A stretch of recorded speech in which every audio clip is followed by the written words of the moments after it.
Hi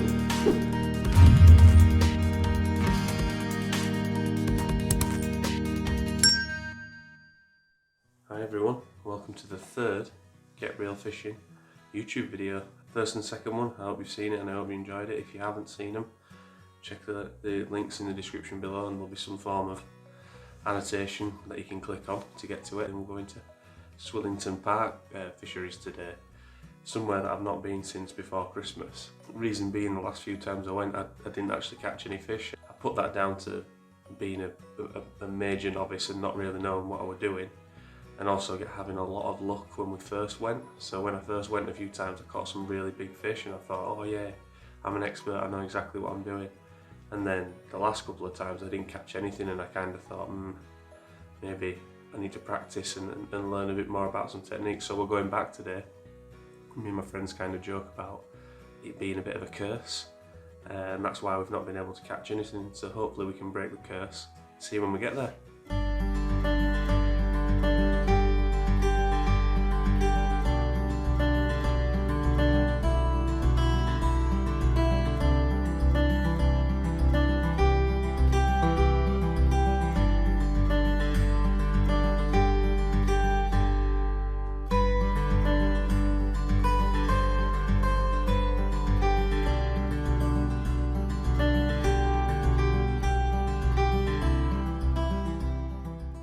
Right everyone, we've just got here. It's really busy today. It's a really popular place this. I'm hoping that we can get a good spot where it's not too busy and I'll be able to do some filming. I'm not at that point yet where I can be talking absolute garbage into a camera while loads of people are watching, so hopefully it's not too busy and I'm not going to be worried about that. It's such a nice place and it's such a nice day. I can't blame people for getting out and wanting to go fishing, because these are the best days for it. Hopefully we get some fish and we break that curse, but next time you see me, we'll be fishing. We're ready to go. Hello everyone, we're trying something a little bit different again this time. I'm doing a voiceover for you, so while you sat there watching me cast over and over and catch no fish, I can kind of talk to you about my approach and the setup of my rod. So basically my idea for the day was to kind of fish shallow. It was warm. I had a ton of pellets. I'd bought myself a new pellet float, or pellet waggler as they call it, and I was confident that by feeding little and often I'd eventually start catching fish shallow. Unfortunately, after let's say about an hour of being there, I'd not had any bites, and I'd noticed that any bite that I did have seemed to be really quick and quite sensitive, and the float that I was using was just too heavy to register those types of bites. So what I did was I switched to a loaded crystal waggler and smallened my hook size to size 14. I was previously using size 12, and instead of using pellets on the hook, I went to maggots. And as soon as I started casting maggots, I was getting some bites, but they were very infrequent, and I thought there's a chance that these fish are still at the bottom. So even though it was warm, I thought maybe they are still feeding at the bottom. So I changed the depth of my rig, went a little bit deeper in the water, started to get more bites, and eventually I found myself at the bottom again. Thankfully, the area that I was fishing in was quite shallow anyway, so while I was fishing on the bottom, I might as well be fishing shallow. But that's where the fish were and that's where they were feeding. So what I think was happening was my pellets were hitting the water, they were trickling down the water column, and as soon as they hit the bottom, that's when the fish were starting to feed. So as soon as my hook bait went in there, I started to get little taps on the float, little bites, but unfortunately I was missing more than I was catching. I did catch some fish, which you're going to see following this, but I thought rather than just jumping in straight to the catches, I'd just give you a little bit of a brief explanation of what I was doing. My idea is to eventually start showing more of my rigs, but for now I just want you to kind of get used to me, the way that I fish, and just enjoy the day as I enjoy it. I'm not thinking too much about the rigs, I'm just having fun fishing with my friends and out in the sun, and I want you to kind of get that feeling as well. We have a laugh, we joke around, but we want to catch fish. So here we are, moving on to the first catch of the day. Okay, I lied. Maybe it wasn't the first fish of the day, but it was the first fish that got close enough to the bank for me to actually say There were fish swimming in the swim that I was fishing in. So yeah, technically it wasn't the first catch of the day, but it was still a fish. I could probably say it was the smallest fish of the day. But there you go, we caught a fish. Now on to the next. Oh my god, it's even smaller. Look at this. Yeah. Well, beautiful. It's a nice little fish though. It's striped, isn't it? I think it's a perch. Oh my god. Look at that, folks. There's a whopper. Christ.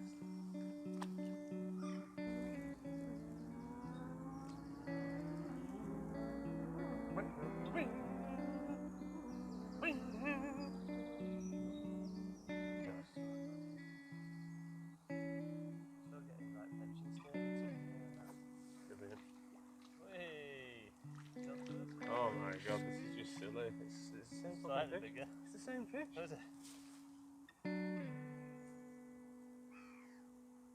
I'm only pulling them out of water like this because they're so small. So there you go, that's 2 fish. Changing my tactic worked. Stopped fishing shallow and started fishing on the bottom, and I managed to get 2 fish on the bank pretty quickly, one after the other. As you can see, I did swing the fish into the bank, and I've been told that as long as the fish is small, probably less than the size of your hand, it's okay to swing them in, but really, it's best practice to always use a net. I continued to fish this method throughout the morning, catching smaller fish as I went, but I was really searching for that one big fish. Now the goal of today was to break the curse. The curse that's been on me and my friends since we last fished this place just before Christmas and we didn't catch anything. Continued to fish, and then this happened.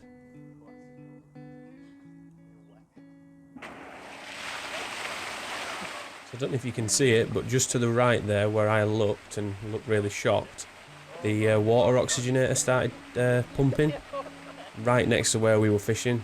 Steve had his method feeder right next to it, which basically ruined his swim, and then the ripples of water started moving over into mine. There you can see the oxygenator pumping out water and basically just flooding our swim. No. He's pissed off.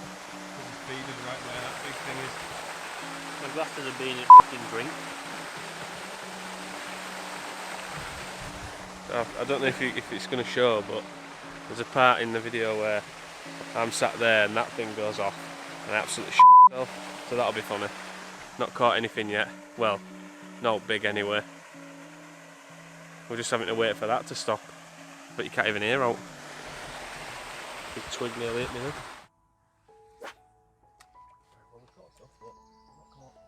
That pump went on for about an hour, just under an hour. Couldn't really do any fishing during that time, and definitely couldn't do any filming because the sound was so loud. So we just kind of continued to feed and just left our floats in the water and waited to see if anything happened. But by this point, we'd caught quite a few smaller fish, and really the goal of the day was to get something of a decent size so we could say we did it.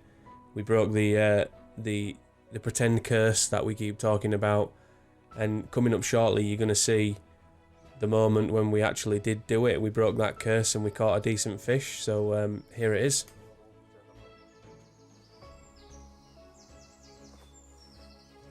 Oh my god, it's actually decent.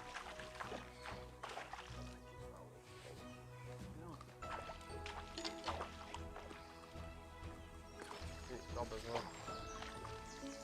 Oh, it's a decent brain. Yeah. No, it's a bream.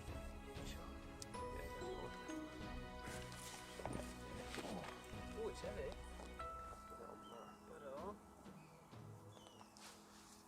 It's fucking gas, isn't it? No, it's a bream. Oh my god. Oh, yeah, I can see now. He's in. That's a decent bream. Where's the hook? Get that out of the way first. Okay. Look at the slime on it. It's fantastic. That is a slab. Look at the size of Beautiful. that. Proper bream. Whoa, Whee. careful, Millie. That's why you use an unhooking mat, That's it. because I dropped it a little bit. Safety first. That's a decent sized fish. Let's put it back in the water, guys. Safety. Just swim. There we go. There we go. The swilly curse. Get in. It's broken. Broken. We've done it. I broke the curse. Get in. Just turn it off. Yeah. Right, everyone. That's another video done. It's going to be a shorter one this time. We came to Swillington Park to you know, beat the curse, and as soon as I caught that big bream, I kind of felt like that was the point for me to just kind of stop recording and just enjoy the rest of the fishing session. Really, because I was just catching small fish constantly. On the float, I kept missing bites. So if anyone can give me any tips on why, when I'm seeing the float go down or I'm seeing it raise up, I'm striking and I'm missing them. When I had my longer rod, the 12 foot, I didn't have that issue. I've just scaled it down to a 10 foot and I seem to be having that problem all the time, so I can only assume it's something to do with the rod. But if you've got any tips, please let me know in the comments. I really appreciate that. Like I said, it's a shorter video. I hope you liked the fish that I caught. It's absolutely sweltering hot today. I put a jumper on, jeans and big boots, and that was a mistake. So I've kind of been sat under a towel for the majority of the day. But I hope you liked the video. I hope you liked something a little bit shorter. And if you've got any suggestions of things that you think I should try, please put them in the comments, because I'd love to give it a go.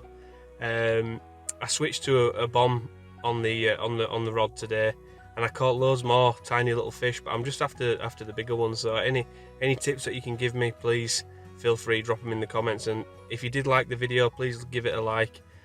Subscribe if you can. I'm trying my best to build up the channel, and I hope it can get better as we go along. Thanks for watching, and I'll see you on the next one.